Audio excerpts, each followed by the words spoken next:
Do you feel stuck designing? It's not that you don't know how to design, but today you just can't come up with anything. Maybe the issue is not that you don't know how to design, it's that you don't know who you're designing for. Let me elaborate for you. Our designs are always made for people. They're not just made for corporations. They're not made to fulfill some requirement or for some feature. They're made to connect to a user. They're made to give a user a good experience. And all these users are people. A good design can't be a good design unless it's made to tailor some person. In UX, we call this a persona, which is a few fake people we use to represent our average user. So let's get right into it. Today we're going to learn how to make one. Welcome, this is Quite the Cash, teaching you everything there is to know about website design, one video at a time. Hi, my name's Caleb, and today we're going to be teaching about how to make a persona. Now, this practice is wonderful in website design, but it's not only just used in design, it's also used in every other part of business. Whether you're selling croissants, whether you're selling power tools, everyone needs to understand the person they're selling to. So let's get right into creating one. First thing you want to do is set up a document to hold all your data. Now, I use Google Docs, and you're going to create a new document. Now, first thing you're going to do is write a name for your persona. You can name them John or Jane Doe, but I like to give them names that go with the personality that I'm about to give them. So if somebody's going to drive dirt bikes and drink Monster, I'm going to name them Kyle. If someone's really into book reviews, I'm going to name them Emily. It's just up to you. After you have a name, you're going to set a few sections that you're going to give them. You're going to be talking about the description about them, you're going to talk about their interests, you're going to talk about their occupation, you're going to talk about their goals. These attributes really make your person a dynamic person, not just some flat character that a poor storyteller made, but an actual person that might use your product.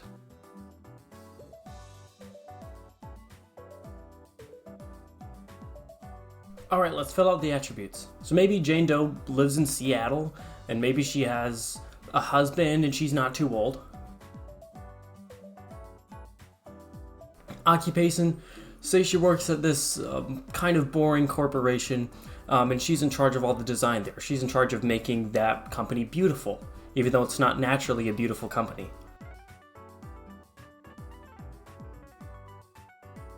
And then let's talk about interests. Say she likes making things pretty. She wants others to see the beauty that she sees in everyday life. She's always trying to learn something new. Now let's talk about goals that she has.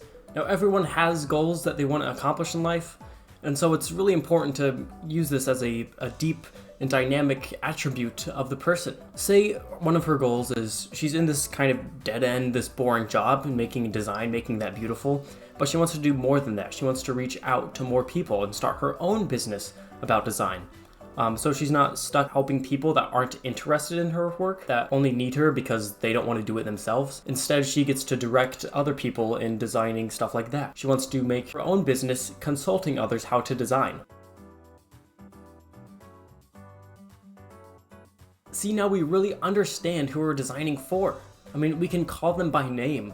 We know what's in their hearts, we know what they do day to day, we know what they like, we know what they want to do, and now that we have these 4 attributes, we can add more attributes, and these attributes should be specific to what we're designing for. Say we have an investment broker app, question that we should add is what's maybe their average salary? That's something we have to know for the app. If we're designing for an analytics website, then it's important to understand how advanced their knowledge of mathematics and statistics is. In our attributes, when we build a persona, we want to start general, then we want to start catering it to the specific design that we have. Finally, it's important to add a picture so we know who we're designing for.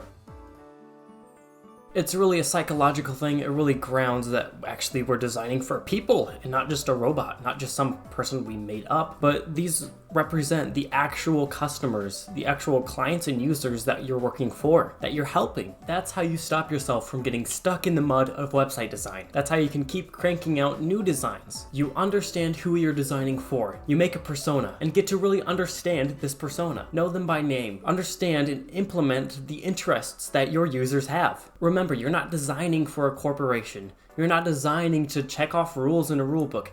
You're designing for people. You're designing for an experience. It's important to remember and make sure that you have a few different personas. After all, you're not only designing for one specific kind of person, you are probably designing for one niche of people, but there are a few different types of people within that niche. Thank you so much for watching. If you found value in this video, make sure to give it a like.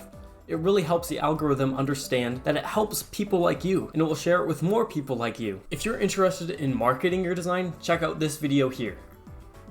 Thank you so much for watching. Until next time.